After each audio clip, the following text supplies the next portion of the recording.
With the game on Sunday being in Germany, the teams had to make decisions on guys that were going to be either in or out a little earlier than they normally would. And we have a lot of information to go over for these two teams coming into this game. And starting with the Patriots, we already knew that J.C. Jackson was not going to be traveling with the team. We talked about that one yesterday. So J.C. Jackson not going to be involved, but also Trent Brown.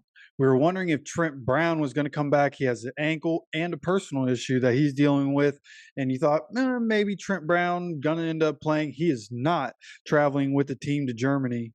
So not having their best offensive lineman in the game, that's really going to help us. You look at who they're throwing out there. Cole Strange, David Andrews is a good center.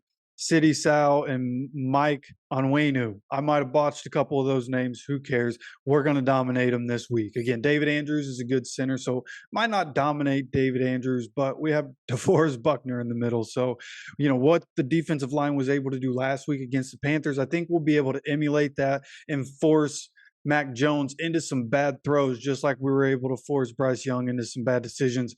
Could be another good day for Kenny Moore in that secondary. Because then when you look at it, they're also ruling out Devontae Parker. He's not going to be in the game because of concussion. Right now, Demario Douglas is the next man up. He is questionable. And then you have Juju Smith, Jalen Reagor, Tyquan Thornton, and Keyshawn Butte.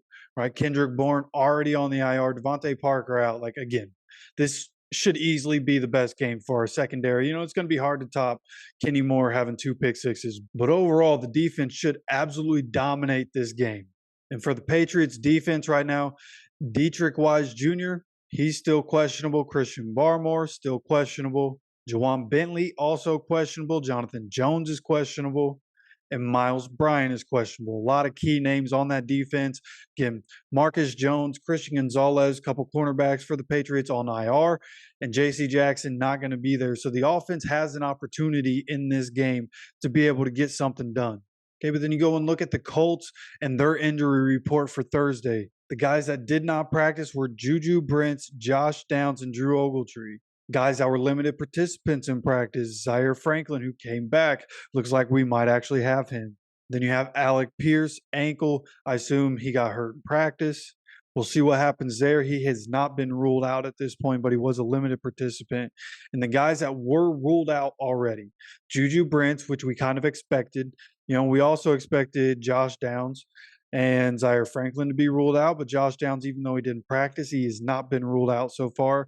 Zaire Franklin, again, not ruled out. He was a limited participant. But Drew Ogletree, who has not practiced this week, he will not play this week. So right now for the Colts, Juju Brents and Drew Ogletree are the 2 guys that have been ruled out already. Troy Brown was a full participant. Looks like he'll be taken off the concussion protocol. And then Braden Smith was, again, a full participant today. Looks like he's going to be good to go going into Sunday, which is great news. And I'd have to imagine with the way the injury situation looks, feels like we're going to be run heavy, right? Which we were in 2021 when we beat the Patriots in Indianapolis. Jonathan Taylor had an amazing game, including the 69-yarder to put the game away at the very end. Right. And Carson Wentz at that point only had 52 or 58 yards in that game passing. So if we can emulate that, I think that'll be fine. You look at the Josh Downs injury, you look at Alec Pierce, you wonder, are they going to activate anybody? If they do, I will let you guys know as soon as possible if they activate, KJ Hamler, or if we go ahead and sign Sammy Watkins to bring up one of these guys, might mean something more going forward with one of these guys. But with Josh Downs and Alec Pierce both looking like there's a chance they might miss the game, then it'll be interesting to see what we do again. I think we'll run the ball a lot, but tomorrow is going to tell a lot. It's just going to be a walkthrough. They have to leave tomorrow, so they're going to do a walkthrough before they get on the plane. And again, I'll get any information to you guys as soon as I possibly can because of my day job. It'll probably be right around the same time tomorrow as the update today. But I will have that update for you. So make sure you subscribe. Make sure you have that notification bell on so that you're getting notified when the videos do drop. We have videos every single day. And if there's anything you'd like to hear me talk about, don't be afraid to let me know down in the comments, see what I can make a video about. And again, make sure you subscribe with notifications on so you get notified when all those videos do come out. But with that said, until next time, as always, take care of yourself, take care of each other, and go Colts.